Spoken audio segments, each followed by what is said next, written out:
ബഹുമാനപ്പെട്ട ഉസ്താദുമാരെ, പ്രിയ ശ്രോതാക്കളെ, ഈ മഹത്തായ വേദിയിൽ സ്നേഹപ്രവാചകൻ എന്ന വിഷയത്തെക്കുറിച്ച് അല്പം സംസാരിക്കാൻ ഞാൻ ആഗ്രഹിക്കുന്നു. അതിന് തൗഫീഖ് നൽകിയ അല്ലാഹുവിനെ നാം സ്തുതിക്കുന്നു. അൽഹംദുലില്ലാഹ്. പ്രിയ സുഹൃത്തുക്കളെ, പ്രവാചക പരമ്പരക്ക് പരിസമാപ്തി കുറിച്ച് മക്ക മലയാളത്തിൽ കടന്നു വന്ന തിരുവസന്തമാണ് മുസ്ലിം തങ്ങൾ. പ്രപഞ്ചത്തെ വൃത്തം കൊണ്ട് സർവ്വ മനുഷ്യരെക്കാളും ഉത്കൃഷ്ടരാണ് തങ്ങൾ. ഭൂശ്രീമാൻ പാടുന്നത് കാണുക. മുഹമ്മദുൽ അഷ്റഫുൽ അറാബിയുൽ അജ്മീർ മുഹമ്മദ് ഖൈറു മൻ യംശി അലാ ഖദമി. അറബികളിലെയും അനാറബികളിലെയും ഏറ്റവും നല്ല വ്യക്തി നബിയാണ്. ഭൂമിക്ക് മുകളിലൂടെ നടന്നു നീങ്ങിയ ഏറ്റവും നല്ല സുഗന്ധമാണ് മുസ്ലിം തങ്ങൾ.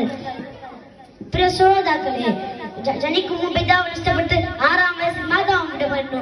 മാതൃത്വത്തിന്റെ ഊഷ്മ സ്നേഹവും പിതൃത്വത്തിന്റെ സംരക്ഷണങ്ങളെയും വീണ്ടും ഓർക്കാൻ അവസരം ലഭിക്കാതെ അനാഥരുടെയും അഗതികളുടെയും ആക്രമിക്കപ്പെട്ടവരുടെയും ആശയങ്ങളും അവലംബവും പ്രതീക്ഷയുമായിരുന്നു. കൈ വ്യക്തമാക്കുന്നത് കാണുക. കഷ്ടനാഥനായ ജാതനായെങ്കിലും സൃഷ്ടിക്കുന്നതിനായ വാർത്ത ചോദിക്കുക. തിരുനബിയെ, താങ്കൾ അനാഥനായിട്ടാണ് ജനിച്ചത്. പക്ഷേ എല്ലാവരും നാഥനാകാൻ താങ്കൾ കഴിഞ്ഞല്ലോ. പ്രിയ സുഹൃത്തുക്കളെ, ഡാർക്ക് ഏജ് യുഗം എന്ന് ചരിത്രകാരന്മാർ വിശേഷിപ്പിച്ച അറേബ്യൻ ഗണന്തകാലത്തെ തന്റെ 23 വർഷത്തെ പ്രബോധന പ്രവർത്തനങ്ങൾ കൊണ്ട് പരിവർത്തനം നടത്തിയ തിരുനബി ഏറ്റവും നല്ല സംഭവത്തെ ഓർത്തെടുക്കുകയാണ് ചെയ്തത്. അക്രമോനീതി അധർമ്മോഷാദ സമാധാനം മുഖമുദ്രയാക്കിയ ആ സമൂഹത്തെ കാരുണ്യത്തിന്റെയും ആർദ്രതയുടെയും അനുകമ്പയുടെയും ആവശ്യ മനസ്കൃതിയുടെയും ലോകത്തെ കൈപിടിച്ചുയർത്തിയ തിരുനബി തങ്ങളെ ഖുർആൻ പരിചയപ്പെടുത്തുന്നത് ഇങ്ങനെ: ലോകർക്ക് മുഴുവൻ കാരണമായിട്ടല്ലാതെ നബിയെ താങ്കൾ നാം അയച്ചിട്ടില്ല എന്നാണ്. ശത്രുക്കൾ പോലും ചേർത്ത് നിർത്തുന്ന വിശാല മനസ്കൃതിയാണ് ഇസ്ലാമിക വ്യാപനത്തിന് പോലും കാരണമായതെന്ന് ചരിത്രം രേഖപ്പെടുത്തുന്നത്.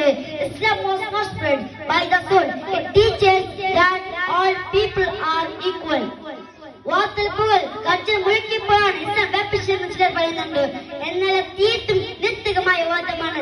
എല്ലാവരും തുല്യമാണെന്ന് നബി തങ്ങളുടെ സങ്കല്പമാണ് ഈ വിധം ലോകം മുഴുവൻ വ്യാപിക്കാൻ കാരണമായത്. പ്രിയ ശ്രോതാക്കളെ, അടിമത്വം സജീവമായി നിലനിന്നിരുന്ന 6-ാം നൂറ്റാണ്ടിൽ അടിമകളുടെ കർക്കതങ്ങളും വിശ്വാസങ്ങളും തത്വവികാരങ്ങളും മനസ്സിലാക്കി അവരും മനുഷ്യരാണെന്ന് ഉദ്ഘോഷിച്ചപ്പെട്ട നബി തകർന്നടിഞ്ഞ സിരത്തിന്റെ ഉന്നമനത്തിന് വേണ്ടി നിരന്തരമായി പോരാടി. പിറന്ന കുരുപെണ്ണാണെന്ന രാജ്യം കൊലപ്പെടുത്തിയ സംഭവത്തോടും നബി ആടുന്നത് കാണുക. ആരെങ്കിലും പെൺമക്കളെ പ്രായപൂർത്തിയാക്കുന്നത് വരെ പോറ്റി വളർത്തിയാൽ അന്ത്യനാളിൽ ഞാനും അവളും സമീപമായി